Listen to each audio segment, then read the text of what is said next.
So I am sitting here with the fantastic Congressman Robert Garcia from California's 42nd District. Is that correct? The Long Beach area, if I'm not mistaken.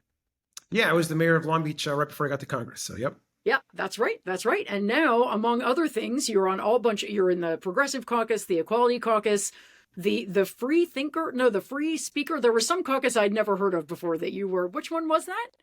It's you think about it's a caucus that focuses on the separation of church and state. Free thought. Yeah. Oh, what's it called? Free thought. Yes, I love that. That was good.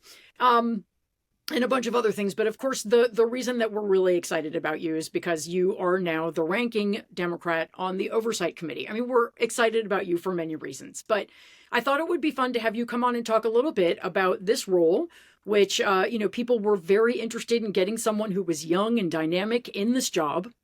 And we seem to have very much accomplished that. So talk a little bit about what your goals are for oversight now, and then when, and I say when, not if, Democrats get the majority next year. Yeah, I mean, look, the Oversight Committee is at the heart of what Congress does as it relates to transparency and investigations. It's a committee, of course, that when there's real serious matters like impeachment or when there are issues around investigating the administration, all those issues come before the Oversight Committee. And so it's incredibly important, powerful committee in holding those accountable that are trying to harm the American public. In the case of where we are right now, we know that Republicans have used the Oversight Committee for their own personal gain, right? There's been all sorts of attacks on the former president. They've stalled investigations. They haven't wanted to do anything to actually help the American public. But we have an opportunity as Democrats to use the committee to really hold corruption in government accountable.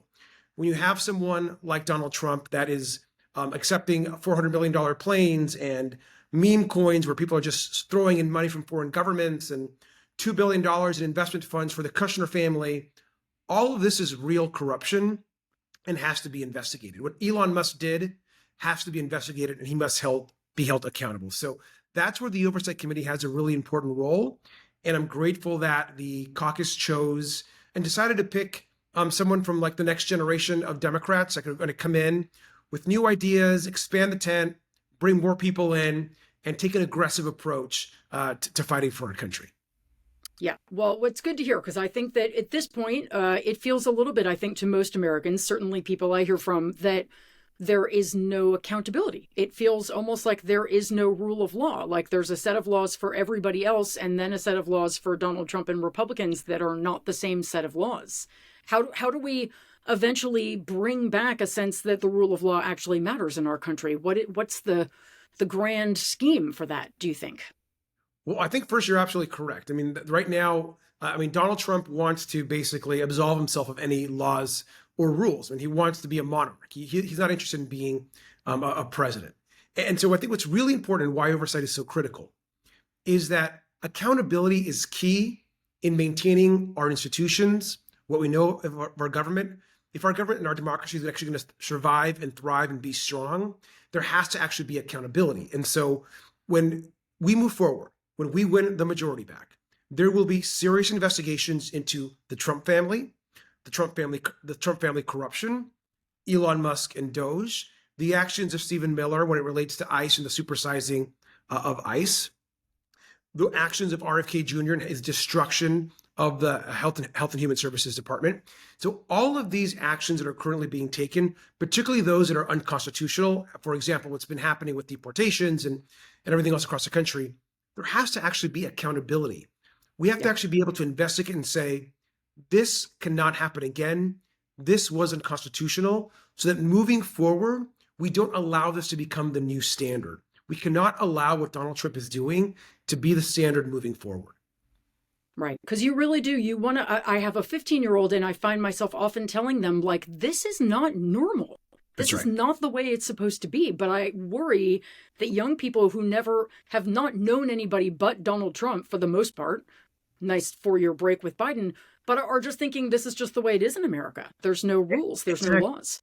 And it isn't, right? I mean, I always tell people, we hear it all the time. I mean, had Barack Obama had just done one of these horrific things that Donald Trump has done, he would have been laughed out of office. I mean, what kind of president launches fragrances and tennis shoes and Bibles that he signs and accepts foreign gifts and is doing businesses while he's president. He's hosting events at the White House and charging for them.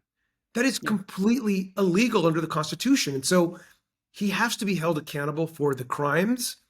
And when we win the majority, we will have subpoena power. And that's where the Oversight Committee really is able to do its work, is subpoena those responsible and hold them accountable. And Democrats are doing the work to prepare for this now, yes?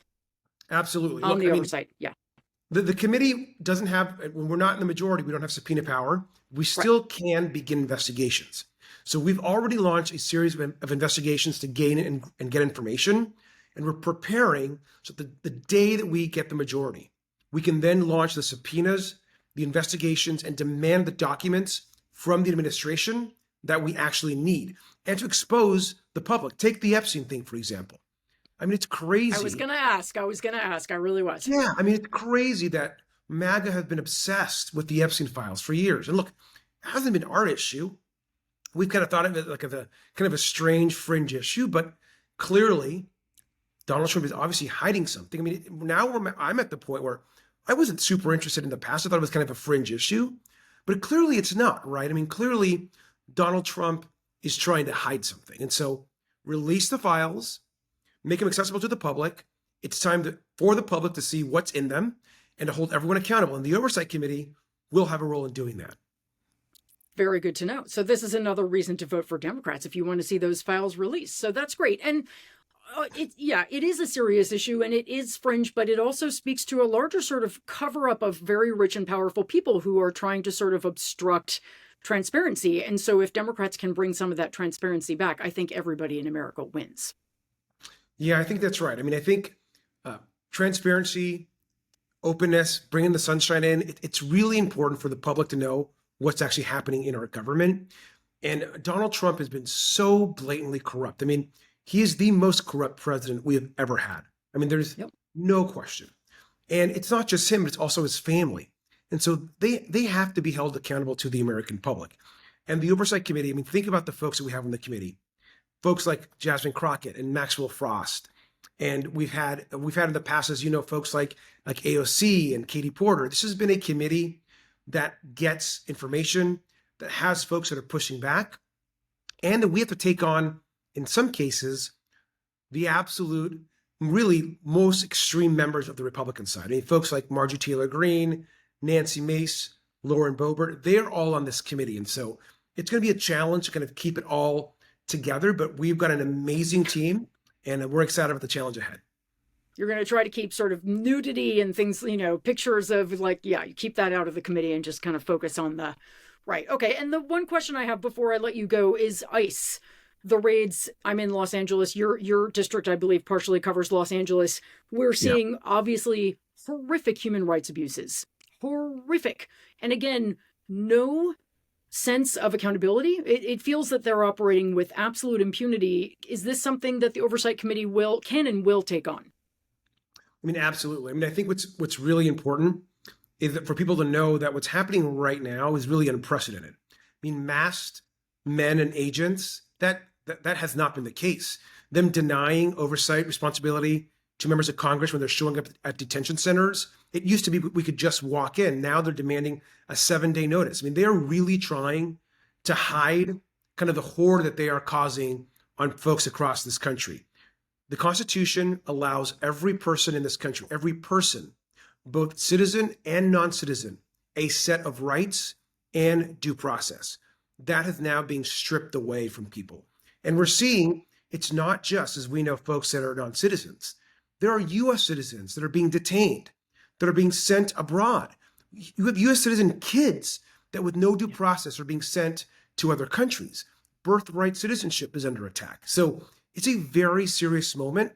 People need to understand that Stephen Miller, who's the architect of all this, is obsessed with immigrants. And we know that as an immigrant myself, we made this country a better place, and we've got to stand up, support what this country is about, and we will ensure that ICE is held accountable for all their horrific actions. Okay, that's so good to do. Yeah, you were born in Peru, right? That's right. Yep. Yeah, that's right.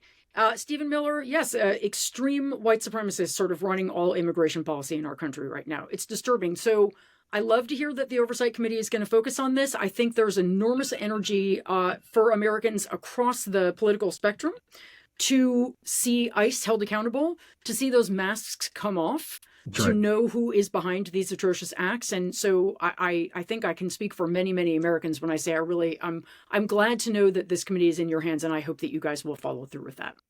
No, thank you so much. We're excited about the challenge ahead, and a lot of work, but and really important work.